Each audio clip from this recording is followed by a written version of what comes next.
વાસ્તુશાસ્ત્ર અનુસાર મીઠું, નમક કોઈને ઉધાર આપવું શુભ હોય કે અશુભ હોય? વાસ્તુશાસ્ત્રમાં મીઠાનું વિશેષ મહત્વ છે અને તે ફક્ત ભોજનનો સ્વાદ જ નથી વધારતું, પરંતુ તેમાં ઉર્જા અને સમૃદ્ધિનું પ્રતીક પણ માનવામાં આવે છે. અને માનવામાં આવે છે કે ખોરાકમાં આપણે જે ભોજન બનાવ્યું હોય તેમાં જો મીઠું ન હોય તો ભોજન બેસ્વાદ બની જાય છે. પરંતુ શું આપ જાણો છો કે મીઠાને ઉધાર આપવું કે લેવું આપની ઘરની સકારાત્મકતા અને સમૃદ્ધિને પ્રભાવિત કરી શકે છે? તો આજની પોસ્ટમાં આપણે જાણીશું કે મીઠું, નમક ઉધાર આપવું શુભ છે કે અશુભ છે. જય શ્રી કૃષ્ણ મિત્રો, સ્વાગત છે તમારું મારી ચેનલ સ્નેહ સાગરમાં. જો જાણકારી પસંદ આવી હોય તો લાઈક, શેર અને સબસ્ક્રાઈબ કરી બેલ આઇકોન હિટ કરશો. વાસ્તુશાસ્ત્ર અનુસાર મીઠાને નકારાત્મક ઉર્જાને દૂર કરવાવાળું દ્રવ્ય માનવામાં આવે છે અને આ જ જો ઘરમાં ચોક્કસ સ્થાન પર મૂકવામાં આવે તો તે સકારાત્મકતા વધારે છે. વાસ્તુ અનુસાર મીઠાનો ઉપયોગ ઘરની સમૃદ્ધિ માટે કરવામાં આવે છે, શુદ્ધિ માટે કરવામાં આવે છે. પરંતુ શું તેને કોઈને ઉછીનું આપવું એ શુભ છે? અને જો ઉછીનું આપ્યું હોય તો એના કયા નિયમો છે? તે કયા નિયમો પર નિર્ભર કરે છે?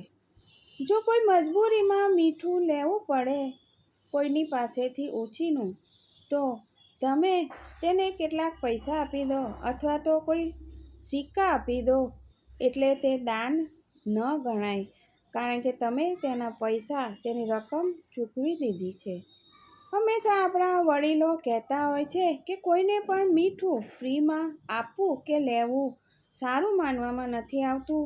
જ્યોતિષશાસ્ત્ર અને વાસ્તુશાસ્ત્રમાં પણ મીઠાને લેતી દેતી માટે કેટલાક નિયમો બતાવવામાં આવેલા છે. આવો આજે આપણે તેના પાછળના કારણ જાણીએ. ભોજન સિવાય પણ મીઠાના ખૂબ જ ઉપયોગ છે. તંત્ર, મંત્ર, જ્યોતિષ અને વાસ્તુશાસ્ત્રમાં મીઠાનું ખૂબ જ મહત્વ માનવામાં આવેલું છે. મીઠાના ટોટકા પણ કરવામાં આવે છે અને તે ઉપાય કારગર સાબિત પણ થાય છે. ત્યાં જ મીઠાને લઈને કેટલીક માન્યતા છે જેને અનદેખી કરવાથી નુકસાન થઈ શકે છે.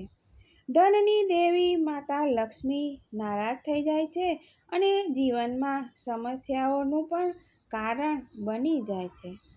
આમ ધારણા પ્રમાણે મીઠાને કોઈએ મફત આપવું કે લેવું ન જોઈએ અને સાંજના સમયે તો મીઠાનું દાન કરવું અથવા તો ઉધાર લેવું માતા લક્ષ્મીને નારાજ કરી દે છે. આ સિવાય મીઠું ફેંકવું અથવા તો બરબાદ કરવું પણ અશુભ માનવામાં આવે છે. કોઈ વાર આપણાથી મીઠું નીચે પડી જાય તો તેને અશુભ માનવામાં આવે છે અને આની પાછળનું મહત્વપૂર્ણ કારણ પણ છે.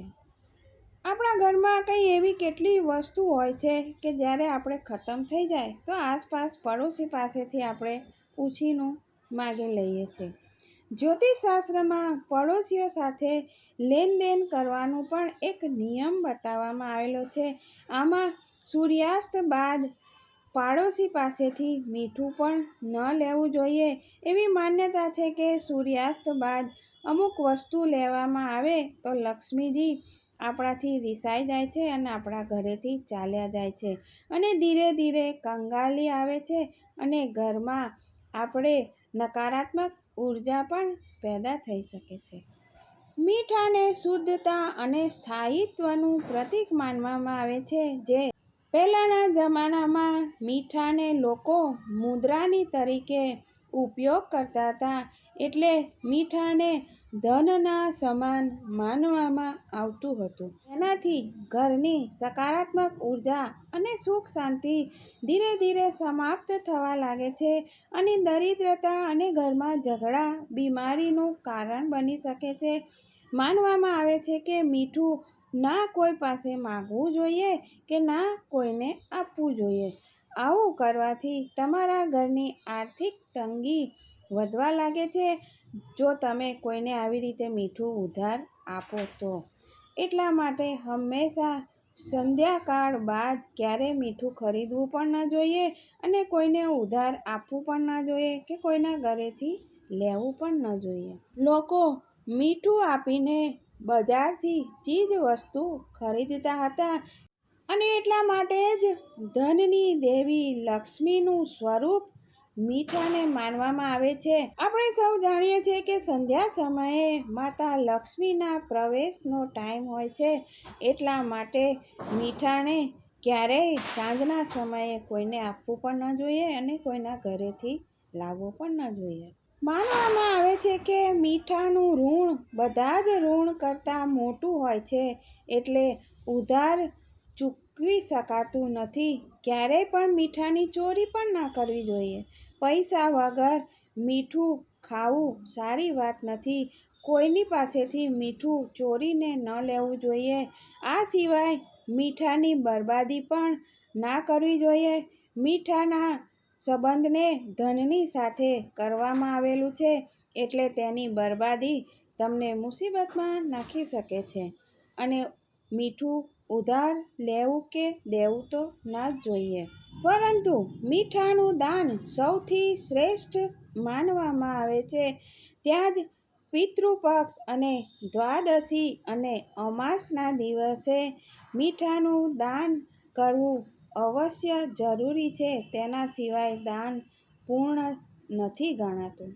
આપ કોઈ બ્રાહ્મણને કે કોઈ મંદિરમાં જો સીધું આપો છો, કાચી સામગ્રી તમે આપો છો, તો તેમાં મીઠું અવશ્ય મૂકવું જોઈએ, કારણ કે મીઠા વગર તે દાન સંપૂર્ણ ગણાતું નથી.